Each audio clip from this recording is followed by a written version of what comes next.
Welcome back to the class.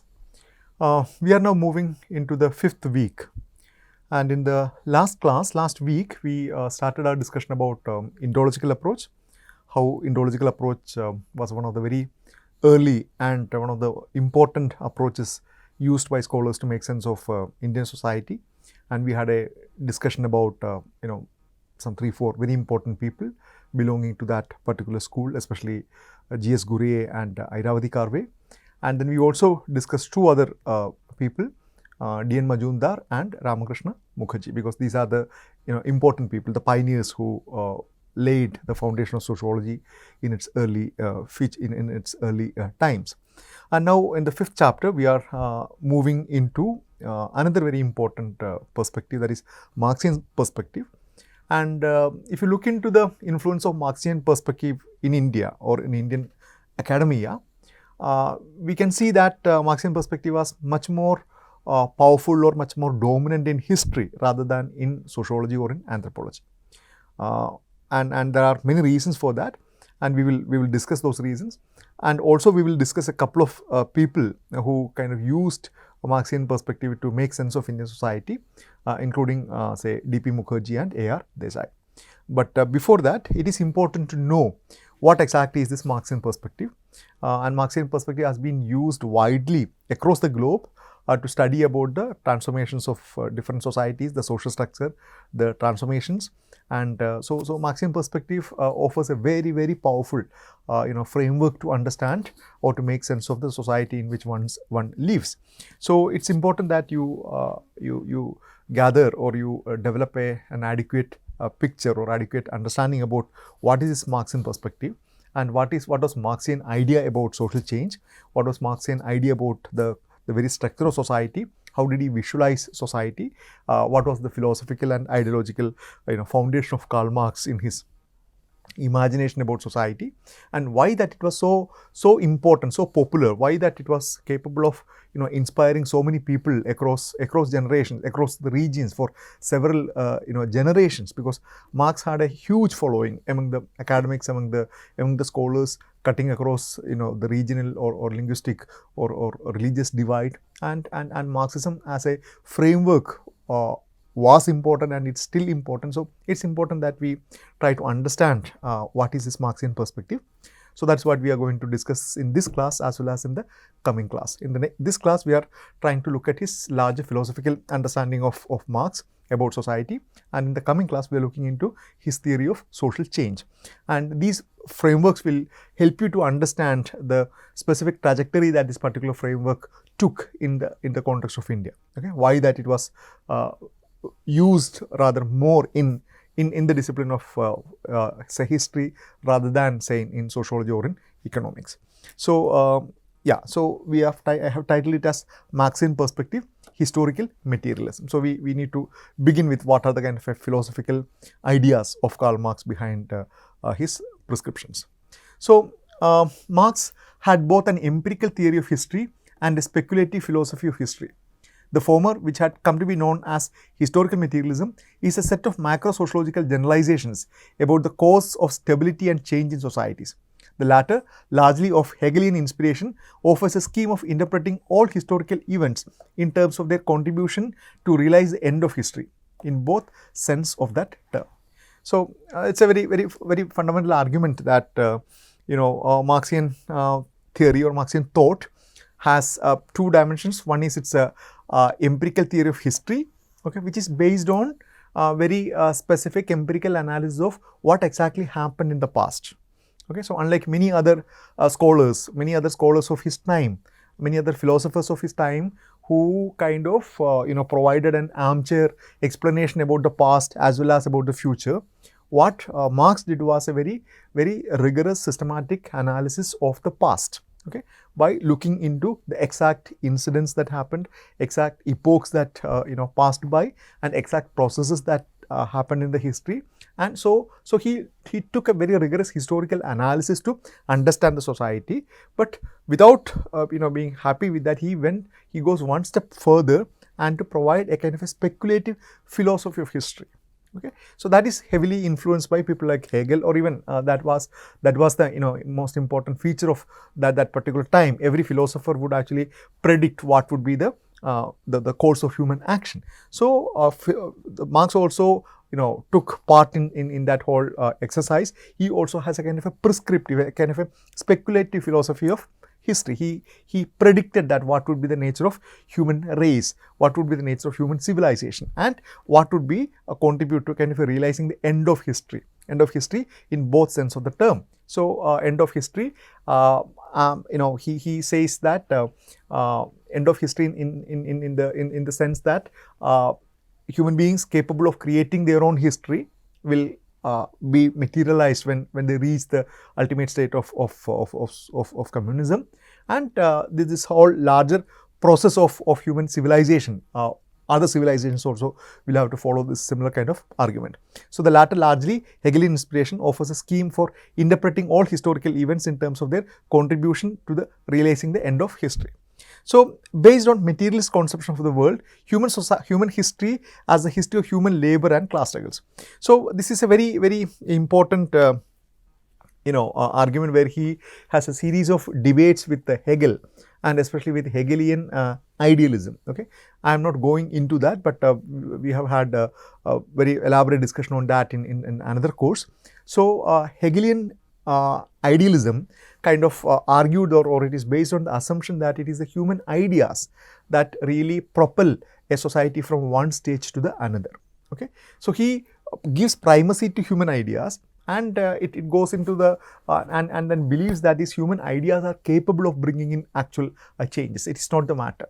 The matter out there is not real. What is real is a kind of an ideas that in your mind.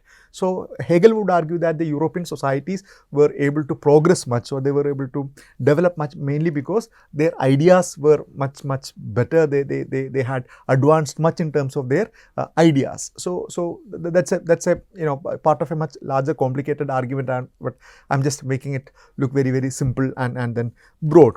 But on the other hand, Marx and a host of other scholars of his time, while they agreed they agreed in principle about a kind of a dialectical theory that Hegel had brought in. Actually, Hegelian theory is known as the dialectical idealism, where he argued that the ideas enter into a kind of a dialectical process. There is a thesis, there is an antithesis, and this dialectical process between these two gives rise to another state called as the synthesis, and the synthesis also has this antithetical ideas, and due to this dialectical process it goes to the next level. So a Hegelian dialectical idealism has these two elements combined together, or two arguments combined together, that social change is possible only through a dialectical process, and second is that it is ideas that actually propel human change or human progress. On the other hand, Marx, along with a number of other scholars at the time, they disagreed fiercely with Hegel for giving primacy to the ideas. Okay, and they argued that it is not the ideas, but it is a matter that is most important. Okay, the changes happen. They agreed with Hegel in terms of his argument about this dialectics as a method. So they argued that there is a dialectical process taking place, but this dialectical process is happening not in the realm of the ideas, but in the realm of the matter. So that's a kind of a very brief summary of the major debate that took place between Hegel and Marx about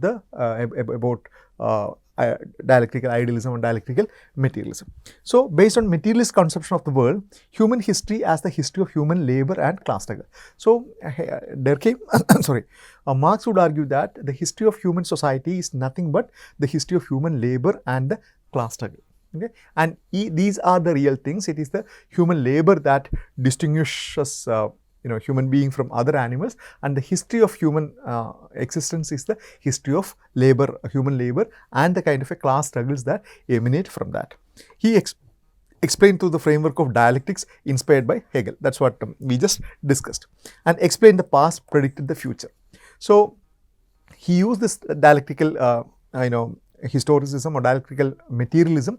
Dialectical materialism is mainly because he is using the dialectics basically to explain the transformations happening in the material realm, and he explained the past and predicted the future as well. And we all know about how Marx predicted the future. He predicted the collapse of capitalism as a system. He predicted the revolution, and then he predicted its transformation into a socialist and a final communist society. And he argued that in a communist society, the state will wither away, it will be a classless society, it will be a dictatorship of the proletariat.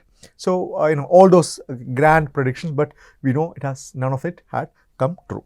And provided a host of conceptual tools to understand process of labor, social structure, social change, and so on. So, it is important that we are familiar with each of these things basically to understand how scholars develop Marxian framework.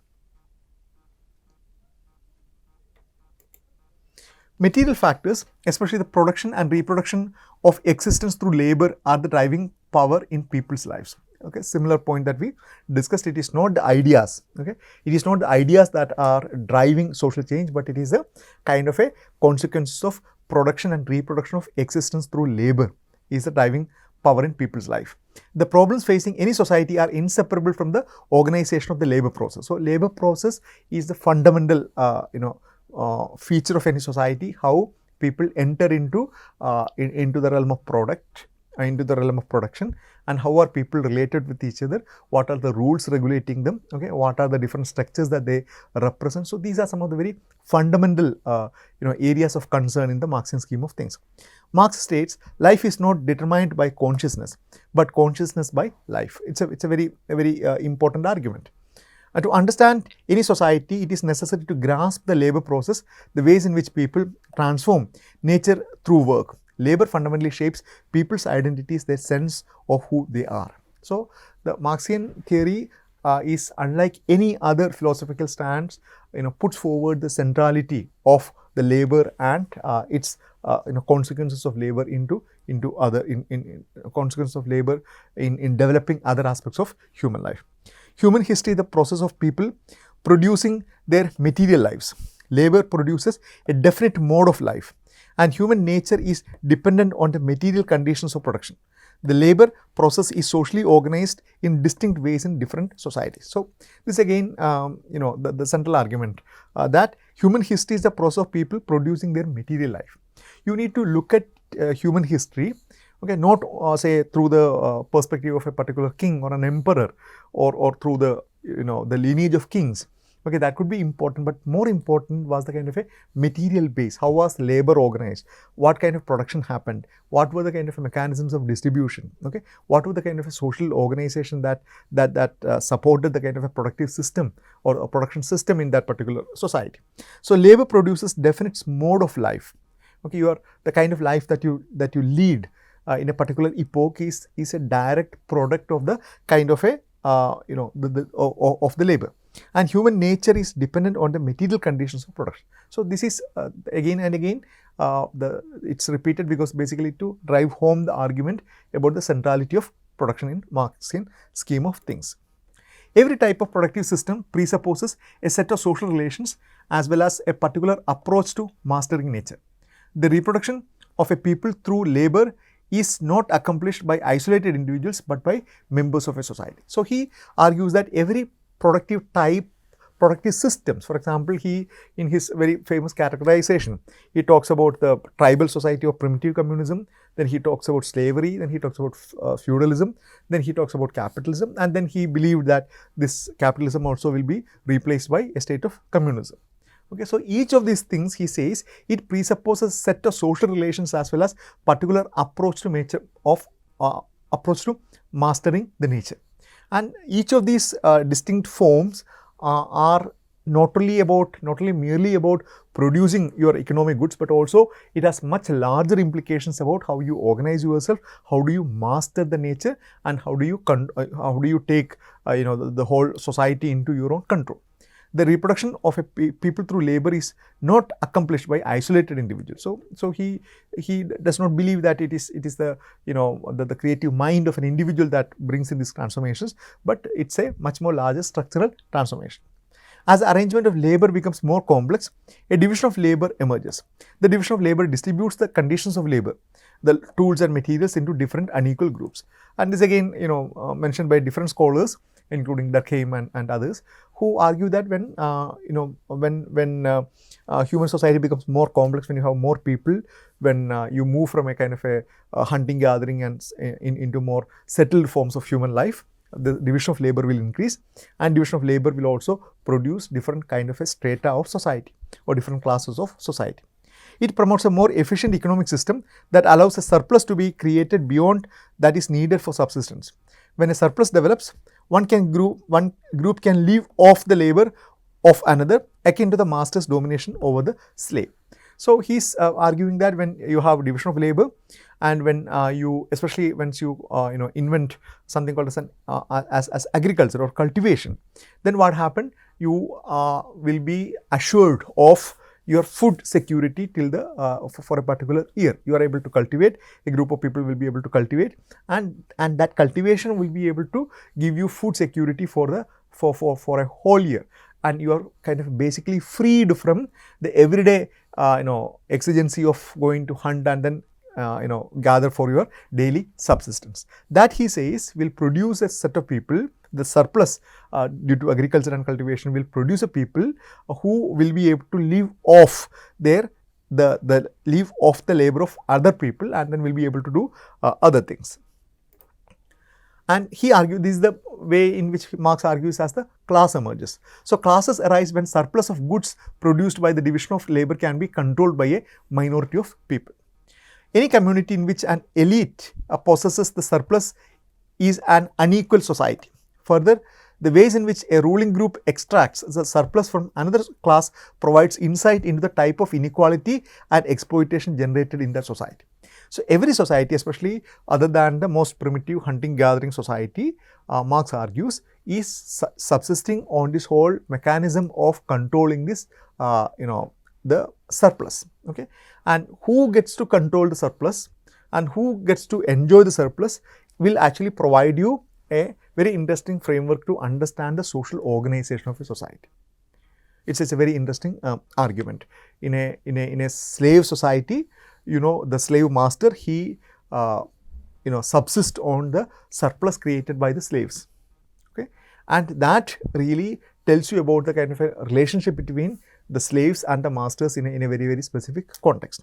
This inequality results in the growth of antagonism, which will ultimately lead to social conflict, and the whole society will move to the next level, where again the same dialectic will take place until the era of communism, where the state will wither away and a classless society will take shape. So this is his scheme of things. So every such specific stages, what he calls it as mode of production. Slavery is a mode of production, feudalism is a mode of production, capitalism is a mode of production. So in each of these stages, Marx argued, on the basis of the historical evidences, that there is a conflict will emerge, because each of the system has contradictory tendencies within that, and that will lead to a kind of a dialectical process. A conflict will take place, and from conflict the society will move to another state, to another state, to another state, and finally to a stage of communism, where the state will wither away and a classless society will be formed. And this is a kind of a oversimplified or a kind of a diagrammatic presentation of Marxian understanding of social structure and base. Marx conceived of society as constituting base and a superstructure, and the base is nothing but the economy. Okay, it is nothing but the economy. It is a material base on which the entire edifice is built, and this superstructure or the edifice is composed of almost every other aspects except economy.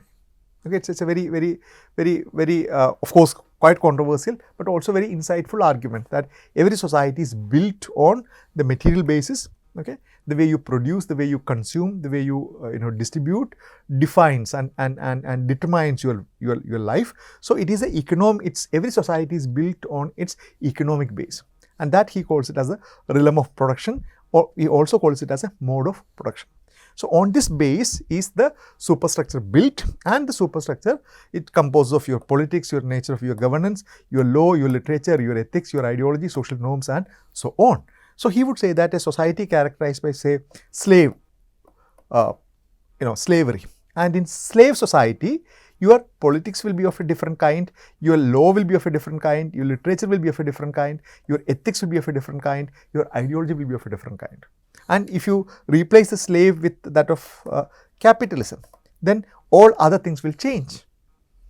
Okay, because they are these things, according to Marxian scheme, they are a kind of a product of your economic base. The primacy of the economic, it is the core idea of his materialistic perspective, the primacy of the economic, as we mentioned. By economic, he means specifically the organization of productive activity, how people come together to satisfy their needs for food, shelter and clothing. Marx calls this economic assemblage the mode of production. Okay.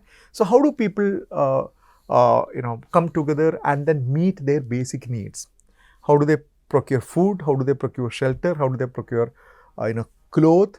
And in more advanced societies, how do they procure more wealth for other activities? And this particular set of exercise, he calls it as a mode of production, and he argues that this really holds the key of the social structure as well as social change. As human beings, we make our lives and express ourselves through labor, through our collective interaction with the nature. Unlike non-human animals, Marx observes, we must consciously produce our means of subsistence. In the study of human history, therefore, the process of production is the appropriate starting point. So, this is again a central point. I repeated it several times, that Marx believes that the unique ability of human beings to labor. Okay, the human beings are the only species in the world who are capable of producing certain things, okay, by using tools and through different forms of labor. And this unique ability, he says, is the fundamental feature, fundamental building block of a society, and it must be seen as the appropriate starting point. So, unlike non-human animals, Marx observes, we must consciously produce our means of subsistence. Now, this is again his overall argument in the scheme of things. I'll just make it clear so that the subsequent discussions will be clearer to you. So, this mode of production, Marx divides it into two. One is relations of production, the other one is forces of production, and the force of production is further divided into means of production and labor power. Okay. So, this mode of production, as we discussed, he talks about 3 or 4 important features, important types. One is the primitive communism, second one is slavery, third one is feudalism, then fourth one is capitalism, and then he predicted it will be followed by a communist mode of production. Okay, so these are the 4, and of course there are quite a lot of controversy, lack of clarity about it. He talks about Asiatic mode of production, which is something very, very interesting. We will discuss that in the coming classes. So this is his overall scheme of things. So let's see what it means. So mode of production generally denotes a discernible economic order, one defined by the manner in which humans mobilize the labor necessary to fulfill their basic needs. Okay, the mode of production is generally denotes a discernible economic order, one defined by the manner in which human beings mobilize the labor necessary to fulfill their basic needs. This is exactly the same thing. And several different modes of production have appeared throughout history, including slavery, feudalism and capitalism. And mode of production is composed of 2 factors, forces of production and relations of production. Okay, the one which we saw. Relations of production is the social framework within which economic activity is carried out. Okay, it's very interesting point. So, in the relations in the mode of production, one important category is the relations of production. It's about the social framework within which economic activity is carried out. So, what does it mean, a social framework? It talks about the kind of a social arrangement. Okay, what is the kind of a social arrangement between different groups of people who are involved in the entire process of production? Okay, for example, in a feudal society, who are the people who are involved in economic production? Okay, and mostly in feudal society, we understand it is agrarian based society. Agriculture is the most important activity. So, in the agriculture itself, what are the kind of classes that we will be able to discern? Okay, so one group of people will be the lords. The other group of people would be the serfs who are a part of that. or similarly in a system of slavery, there will be masters and then there are slaves. So looking into or in a capitalist society, there are people who own the capital, according to Marx, the bourgeois, and then the proletariat who really work for them. So these, how the social framework within each of these activities carried out is what Marx calls it as relations of production. And the force of production, it has two components. One is means of production and the labor power. And means of production includes land, tool, machinery and raw material. So any raw material that is required in the in the process of production is what is called as means of production. Okay, whether it is land or tools or machinery or the raw material. And labor power indicates varying forms of productivity according to the skills, expertise and technical know-how of the workforce, heavily dependent upon technological advancements. So we know that the labor power of a person who works on with his physical force is very different from a person who works on a computer. Okay, or a person who works as an accountant, or a person who works in say advertisement industry, or that of a doctor, or that of a lawyer. So what a person is capable of producing either through mental, physical or creative activities is what actually defines the labor power. So each mode of production creates the entire configuration of a society, endangering a definite mode of life. So Marx would say that each of this mode of production would create a specific mode of life. And what individuals are, Marx asserts, depends on the material conditions of production, on what they produce and how they produce. In transforming the natural world through labor, individuals also transform themselves, changing their own nature, developing new powers and ideas, new modes of intercourse, new needs and new languages. So each of these distinct stages, each of these new distinct modes of life, okay, it is so pervasive. It's not only about what do you do with your economic system, economic production, but also it spills across, it spills over into your other important domains. On the basis of this economic structure, partly due to the power of the dominant class, there arise a corresponding legal and political superstructure and the forms of social consciousness. So this is what Durkheim says. On the basis of this this interaction, partly due to the power of the dominant class, there arise a corresponding legal and political superstructure, okay, which is a product of this economic structure in the base and a form of social consciousness. The cultural beliefs and social institutions making up the superstructure, according to Marx, including the state itself, typically function to stabilize the relations of production, promote the interests of the dominant class, and lend political and intellectual support to the existing economic system. So this is a very, very, very fascinating argument of Marx. He would argue that the superstructure that is built on a particular mode of production will invariably, okay, it will invariably support the dominant class of the form of production. Okay, it's a very provocative argument, very, very fascinating argument. He would argue that the dominant ideas of any time would be the ideas of a dominant class. It's a very, very popular statement by Marx. The dominant ideas of any epoch will be the dominant ideas of the ideas of the dominant class. So the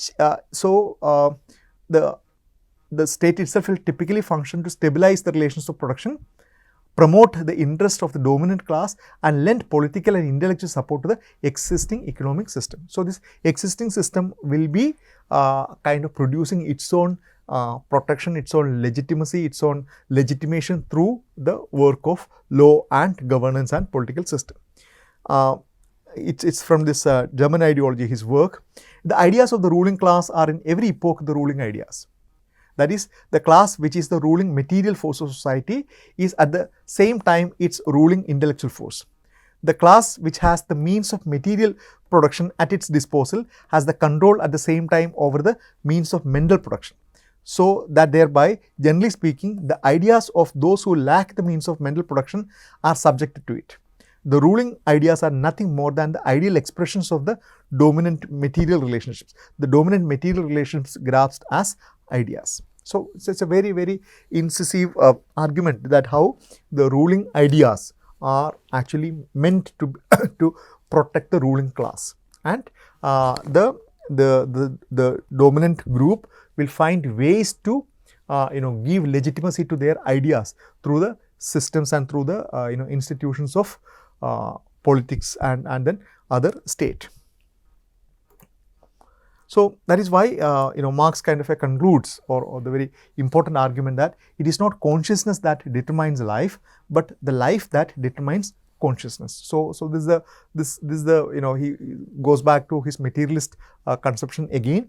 The argument that it is not the consciousness that determines life.